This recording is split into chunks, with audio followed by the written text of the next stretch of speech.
Welcome, Praetors, to the reigning dockyards of the 31st millennium, because today we are continuing our exploration of the betrayal at Calth, hitting major story beats and just overall expressing why I love this kind of titular moment within the Horus Heresy so much. And in the last video, we really did a whole lot of work to set the stage, right? We met the legions involved and really ended at the I would call it the Empire Strikes Back moment, right? That all is lost feeling. And one of the things that I love about this particular story is that it does not play out like a lot of heroic fantasy, right? Where the hero is back-footed and then immediately rallies kind of a thing. This is not that story. I focused a lot on what was happening in orbit before, because that's kind of, where the opening scenes really were. That's the crashing of the orbital platform. It was really the big opening shot of the betrayal, as well as taking over the defense networks with the cannons. That was very important for what's going on the ground. But the truth is more complicated than that. It wasn't actually just that the Campanile fired off his engines and that was the initial shot. In fact, these were plans that were a long time coming, and the Ultramarines could never have known it. So rather than let's synchronize our watches, at this time, everyone betray, like it's some kind of Horus Heresy flash mob for the word bearers. This was a cunning plan with a lot of preparation, but also terrible execution. And the devastation in orbit that usually, is used to announce that things are going bad is really just the declaration of festivities that were already underway. And so today I want to bring our perspective back down to the ground level and talk about what's going on the planet surface of Calth. What does this madness look like to them? Because after that initial blow, Calth the planet devolves into a killing floor, resulting in the most prolonged, extended carnage fest ever.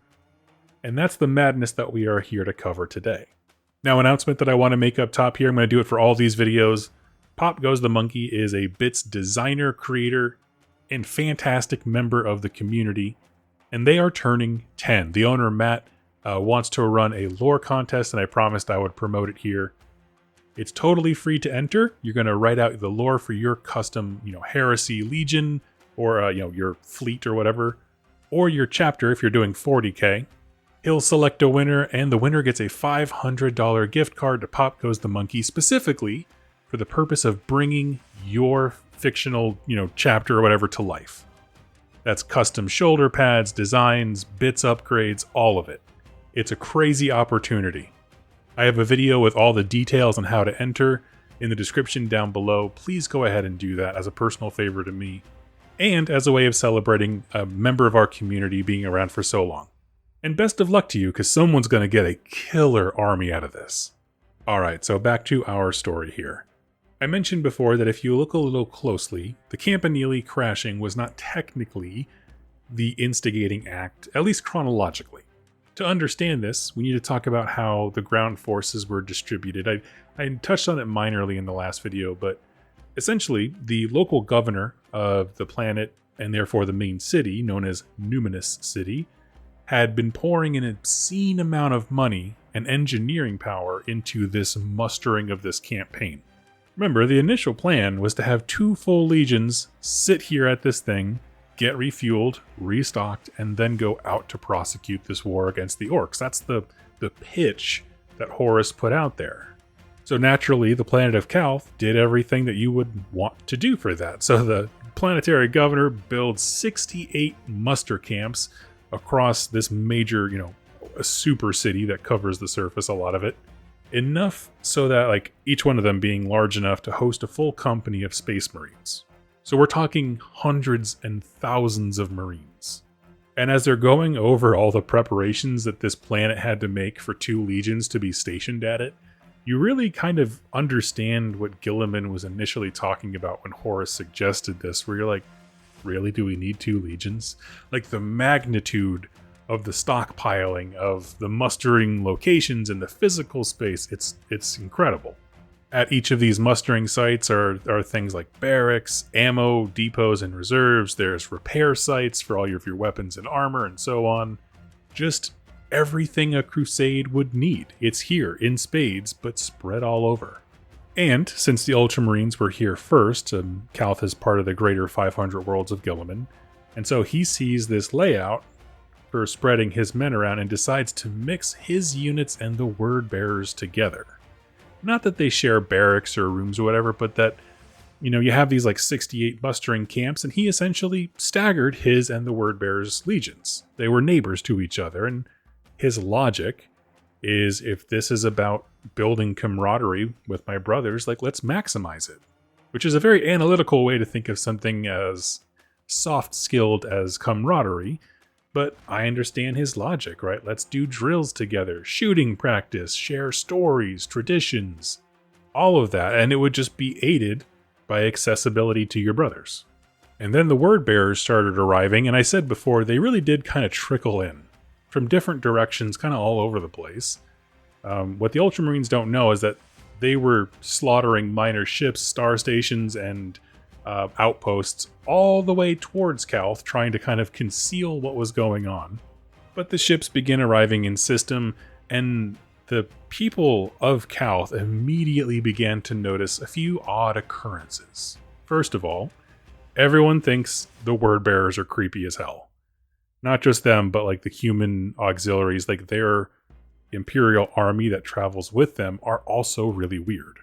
Every inch of them is covered in tattoos. They have these weird totems, just traditions that seemed oddly religious. They have a strange logic, a little bit of an abstraction to their speech. And again, we're comparing this to the highly pragmatic Ultramarines, so, there's a lot of allowance for cultural differences amongst the legions. But one thing stands out in particular. You see, everyone is at these camps. They're trying to get rearmed and re-equipped. The weapons and supplies and ammunition are all being distributed to them as quickly as possible. But it seems like the word bearers are very itchy to get first dibs on supplies. As if the Imperium is like, handing out supplies, and all of the word bearers are like, gimme, me, first. And for some reason, like really putting pressure on to get theirs before the Ultramarines. And largely, this is kind of chalked up to how their legion might operate. For example, the Iron Hands are a loyalist chapter, and their newest and best stuff, technology-wise, is given to particularly well-performing companies within their legion. So maybe, the word bearers, they're a little odd. Maybe this is just the same thing. They're envious and excited a little because they want to be thought of as being the best. Okay, that's reasonable, I guess. Well, with a bit of hindsight, of course, we can see that the enemy was just let through the gates, that they were seeded across the entire planet under the guise of building brotherly bonds, and managed to get their paws on a good portion of the munitions before their hosts.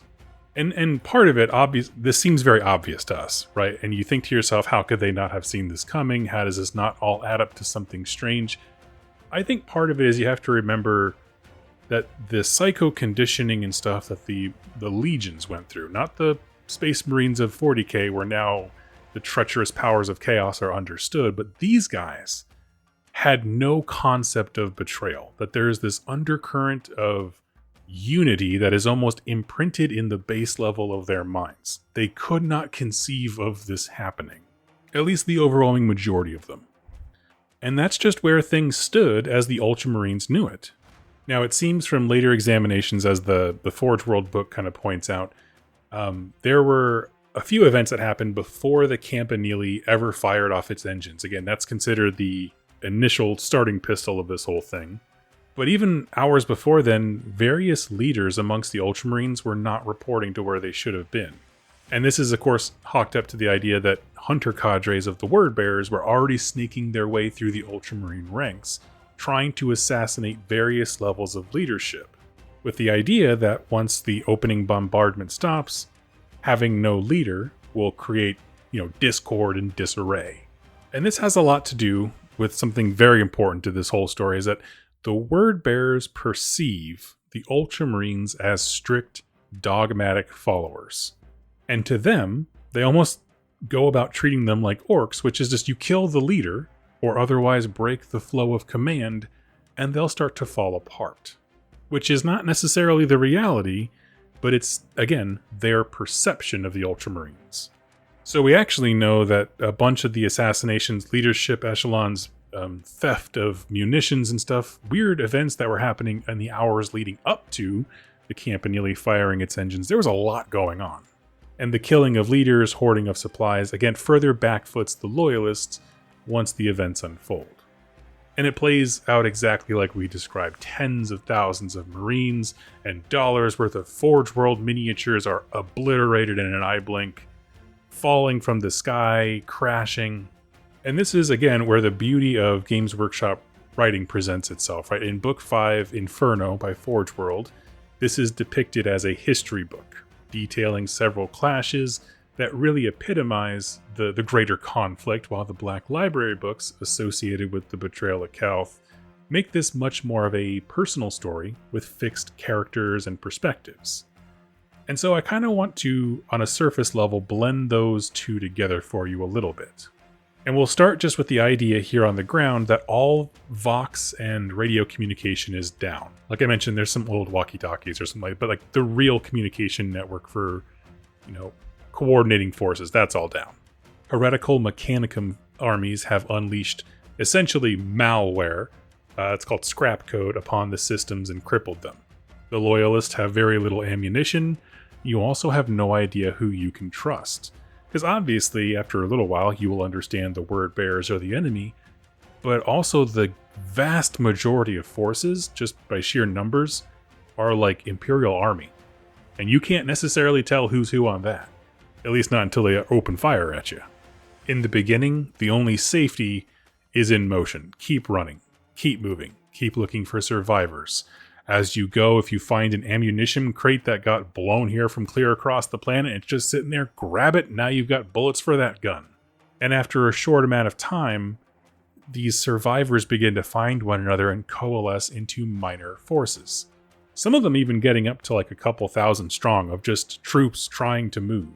The problem is, though, they can't stand still, because if you're too still and your group is too big, you'll get blasted from orbit by the compromised defense network. But many little bands are beginning to form. And I bring this up because this portion of the Forge World book is very full of imaginative and evocative stories, of mismatched armies cobbled together like defenders, maybe a few Ultramarine legionnaires meet up with a single guy in Terminator armor, and then a unit of Solar Auxilia are huddled together next to a beat-up tank. Like that kind of stuff, these very mix-matched armies. And their ability to, coagulate, I guess you could say, come together, congeal, I think is the word I was looking for there, would not be possible if not for the superpower, as I put it, of the Ultramarines, which is cohesion. Remember, this whole plan, the setup and the initial burst, predicated on the word bearers thinking the Ultramarines were so tied to their precious command structure that they would be shattered by this event. But again, cohesiveness is their defining trait. And as these disparate, remains of forces and individual survivors are coming together, every time they do, they are becoming greater than the sum of their parts. Natural leaders are allowed to take the stage regardless of rank. If you know how to deal with whatever this next obstacle is, you have command and not a single person questions it. So again, if you are that one guy in Terminator armor, maybe you outrank everybody else around you. But if you guys come upon a word betrayer's Predator tank or something, and another Marine goes, I know where the weak hull point is on that, that dude's in charge. And not only that, but they're inspiring and rallying the auxiliary forces that they find. And again, this is why the Forge World book is so full of these epic, quote-unquote, minor battles. Because immediately the Ultramarines are like the T-1000 in Terminator 2 when like the pools of liquid just kind of come back together. That's what they're trying to do. And out of that chaos comes some really compelling tales. For example, the fields of Komesh were doing drills out in the open. There was 20,000 Ultramarines present that just got blasted and rolled over in a scarlet wave of power armor, to the point where only 5,000 survivors were left running in retreat. On the far side of the planet, the Ultramarines tried to fortify a munitions plant, basically sealing up the blast doors and just firing until their bullets ran out. They just had nothing. You're in a munitions factory. Then, the word-bearer Terminators were able to smash in and carve them to shreds. There's a coastal bunker in the Silitor province on Calth that was attacked by the word-bearers, but they were actually repulsed by the Mechanicum that was present, which then started to act like a beacon attracting loyalists. Across the planet, there are multiple Titan battles going on. The word-bearer ones, of course, were ready, but the Ultramarines did have some Titans on their planet, and of course, like with the mustering going on, some were there for repair, reloading, which means there are like city-ending guns being fired around you at all given times. Tanks and ships are falling from the sky, and this mass outpouring of violence goes on, and two things begin to happen as this hour clicks by hour. And that is that the Ultramarine and other loyalist forces are rallying and regrouping. Again, they're finding those groups, they're fortifying things, they're on the move together. But at the same time, the word-bearer's assault is devolving somehow. And to kind of further expand on what I mean, when the attack began, things were very disciplined. The word-bearers fought in ranks, they used every trick and gadget that they had access to, even stuff like manipulating the warp so that messages weren't getting through that could have warned the Ultramarines. They have this idea of warp flasks, which allows them to communicate even though the comms are down. Like, it's just really well thought out stuff. But as this goes on longer and longer, the more it seems that the word-bearers are losing their minds. Like, instead of being in rank, legionnaires just run into the open battlefield with nothing but an axe, looking to, they're blind to the world around them except hacking up a marine, and they get shot down. Almost like bloodlust got the better of them and they just couldn't control themselves. The Marines are noticing that battles that the word-bearers would win tactically if they just waited and continued to shell from a distance were being lost because they just ran in screaming. And so, as a faction, the word-bearers are losing cohesion and discipline. Whatever plan this started with didn't really go beyond the first few hours, it seems. Lastly, as an observation, the word-bearers' advance keeps breaking down into these pockets of resistance and slowed, and the reason that this is happening is the fact that they keep stopping to do ritual work, like taking the skulls of the defeated Ultramarines and building a cairn or tower, or taking survivors and torturing them for hours, seemingly out of spite, not necessarily to interrogate them per se, but just to inflict pain. But again, that's time that they could be pushing and pressuring the Ultramarines that they're not. And so this subtle change of the tide will become very important in the next video, but I have one last thing I want to talk about today, related to this specific event, and that is known as the Ruinstorm. While those rituals seem somewhat pointless to the Ultramarines, so they keep stopping for some reason, it gives us time to breathe and rearm and find more survivors, that's awesome. But what they don't understand is that this is all part of a greater purpose.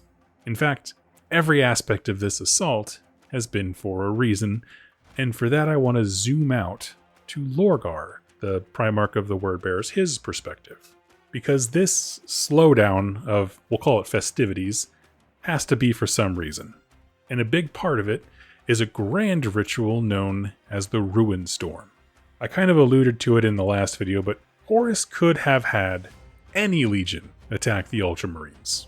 Right? The heresy wasn't declared yet, anyone could have been sent, but he chose Lorgar because of their bad blood with the Ultramarines in the past. But regardless of who he chose, Horus needed this attack to happen for a very practical reason, regardless of who it was. The Ultramarines cannot be allowed to make it back to Terra. Dorn and the Imperial Fists are already at the gates of the Imperial Palace defending it. If the numbers and the discipline of the full Ultramarines Legion was allowed to arrive, it would be a disaster. So this assault isn't just about killing Ultramarines, though the Wordbearers planned, quite a bit in that regard, but rather it's a practical move to keep Guilliman away. And to that end, Lorgar's plan is a colossal chaos ritual that's going to tear open warp storms all over real space. It's going to eat the sun of this system, essentially, and separate it from the rest of the galaxy, isolating Guilliman. So we start to see these rituals spring up all over the place, and they're meant to do different things, but ultimately to bring about this grander event. As a result, these survivors of Ultramarines and, Astra Militarum, all these guys, they're seeing weird stuff happening. Not just the rituals and the word bearers acting strange, but like demons are popping up. Psychers are going insane and their heads are exploding. And they could never possibly know that every death, from an Ultramarine to a citizen of Calth to a word bearer, all of that carnage is feeding into this ritual. When you consider how many died in just the opening acts of violence, you can tell that this is going to be a very big bit of magic. And so I wanted to end today's video with the forces of the Ultramarines and their survivors coalescing into a force that can try to do something of note against the word bearers, but also at the same time becoming more savvy to what is going on around them. This is not just betrayal as we know it. Something bigger, something supernatural or esoteric is happening. Now, I like to end my videos always by asking the question, why is this cool, right? I mean, for us as gamers, when we bring this to a practical level, this is peak tell your own story stuff, right? You had games set in spaceports, Zone Mortalis, cities, fields, Munitorum factories, all of it. And this book, at least the Forge World version of it back then, had a campaign system for playing out this whole thing. And this is, to me, where campaign systems shine, where you could do a map of Numinous City and play it that way. You could just do a 3-game, arc to decide who wins. You can mix and match game types from having, Imperialis, I think. I always forget the name. It's such a mouthful. But the mini scale version of Horus Heresy, all the way to normal combat to, again, Zone Mortalis and tight confined spaces, and you can integrate all of them. And this story also provides me personally with something very important. You see, I am not great at gaming. I tend to lose a lot. So, by having a central core point of this story being that the Chaos player kind of loses track of the objectives and just starts to have fun killing stuff, I'm going to go ahead and call that narrative play, and that's what I LARP as whenever I take to the table. I play Sons of Horus, but I kind of use the same, oh yeah, we're doing a ritual or something. Don't worry about it. That's why I'm down 10 on VP or something like that. I'd love to hear your thoughts on all of this madness. What is more interesting to you, the stuff going on in the sky or the stuff going on in the ground? I will say, the events on the ground, we're going to go into it a little bit more tomorrow with how they start to push back. And I feel like this is really the main perspective for the Black Library novels. Whereas we get most of the spaceborne stuff, I feel, from the Forge World book. But I'd love to know your thoughts. Leave the comments down below. And again, go ahead and check out that Pop Goes the Monkey giveaway. One of you is going to get a $500 gift certificate to get a crazy cool army brought to life. And I wish each and every one of you the best of luck who enters. Thank you so much for watching and listening. I'll catch you next time. Happy wargaming.